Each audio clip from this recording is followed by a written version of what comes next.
Hello, happy Tuesday. This is Darren Roberts, Master Trainer at Impact Training Corporation and the Abundance Accelerant. Welcome to the Tuesday Tickle and Tick show number 11.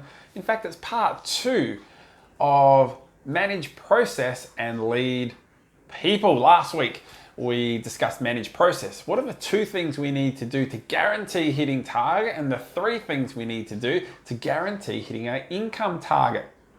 And we put together a planning for good days formula to make sure we're proactive rather than reactive to give confidence in achieving those targets despite what is happening in our marketplace. So if you missed that, go back and have a look at the Tuesday Tickle and Tick show number 10 last week. Today, we are talking about leading people. How do we get the most out of ourselves and others to have a positive influence to, again, help us and them achieve that target more regularly? Well, the first thing is to be human. It sounds simple, but owners and managers forget about it. I see too many owners and managers walking into their business and the first thing they do is ask questions about what have we done this morning and how many sales we made and how many leads we generated, etc. Well, let's earn the right to do that by showing interest in the human being first and creating a connection. In fact, I've fallen into this trap myself. For many years, my wife and I, Kirsty, have had our own business, and early in that time that we had our own business, I would come home from my traditional work and I was so excited about the business. The first thing I would ask Kirsty was, were you able to speak to these people today? And were you able to get this done today? And of course, the response wasn't particularly good. In fact, I read that in relationships, the first 30 seconds that you get together after being apart for the whole day at work, for instance, is the most powerful 30 seconds in that relationship. So instead of coming home and just asking Kirsty about some actions she's done for the business, of course, I needed to show an interest in her first, talk about my day, ask her about her day, have a conversation. And that is the same in business. The first time you walk in the business in that morning, have a chat to the staff. See how they're going, how their morning's been, what did they get up to last night? Earn the right to have that conversation. The other part is make sure your staff and team members are involved in setting the targets. The planning for good days last week I suggested was the first day of the month, and that becomes a template for the entire month. But the mistake is that the owner or manager will set the target for the staff member and just give it to them. Now, if that's the case, the staff member will nod that they'll do it, but they don't have buy-in to achieving it. It needs to be a conversation. You need to ask your staff member, what is your targets and goals for this month and why? What are the rewards and ramifications that that person wants to have for achieving or not achieving the actions to get to that target? Now, of course, it's got to all add up to achieve your business owner or manager targets, but it's got to be a conversation between staff member and owner, manager, to determine those outcomes. From there, we need to set regular meetings. There needs to be regular comparisons between what was the plan for the month, what's the template, and what is actually happening compared to that template. What are we doing well, and where are some areas of improvement? That way, we can take rapid action on the improvement to increase the chances of them hitting their target, and of course, reward the positive things that they are doing well. In my world, it was a daily conversation. It could be 5 or 10 minutes at the start of every shift. Some do it weekly. In my world, it's always been daily conversations and maybe a weekly longer meeting. For me, I think once a week is not enough. The other thing is to make sure we have, as leaders, a positive bank account. We are ingrained as human beings to look for the negatives, look for what's going wrong. But we need to make sure as a business owner or a leader, a person of influence, you're creating a positive bank account. Now, as many of you know, that means you're giving more positive feedback than you are negative feedback. You're giving more deposits of the good stuff than you are taking by giving feedback or constructive criticism.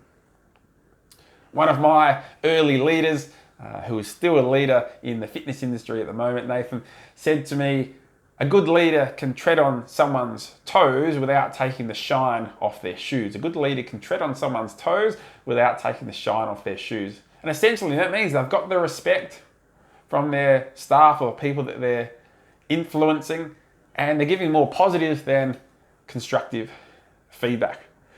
But it's something we need to be aware of. It's something that we need to focus on because we are too ingrained in giving negative. We're also like children. As adults, if we give them positive feedback about something that we've done, we're more likely to go out of our way to do it again, so we get that positive feedback again.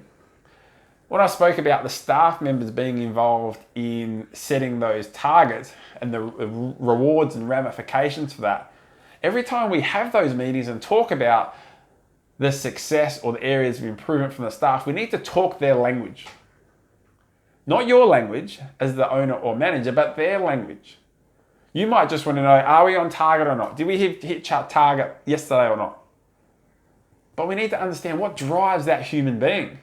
Let's say that they wanted to hit a certain number of sales, hit a target so that they increase their income so that they can take their family on holiday in December. That's the language we need to be talking. Not, have you hit your target for yesterday? Have you hit your target today? The conversation is, how are we going, making sure you can take your family on holiday in December? It's a whole different feeling. It's a whole different motivation from that staff member. It's the same outcome, hitting the targets, but the reason behind it is more powerful. So make sure you know what those reasons are and use that in their language. Talk their language when you're talking about how they're going compared to those targets. The last thing is understand their behavior. Now, as you know, we are the trainers and the distributors of DISC behavioral style. But it's also DISC and values. The values drives the behavior. So we need to understand what is your behavior.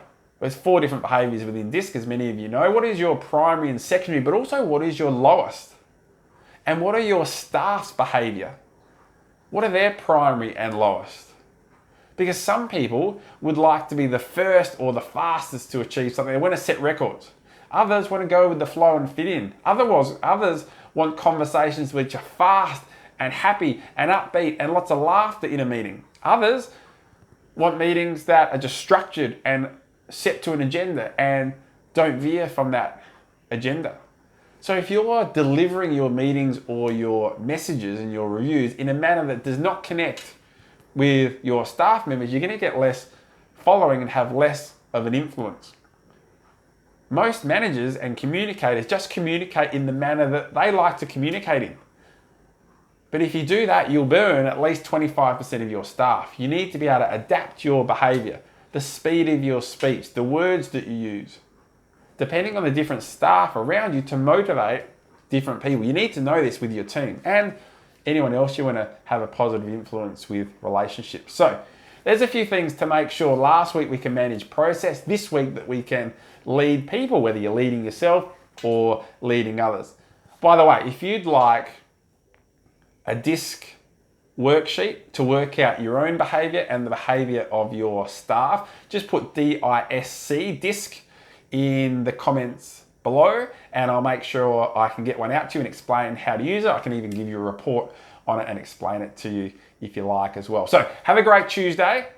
Get out there and create great connections and be an influential leader. Have a great plan, be a great communicator and leader to make sure you fast track achieving that plan, and the world's a pretty good place for business. You guys have a great Tuesday. We'll see you next week for Tuesday Tickle and Tick.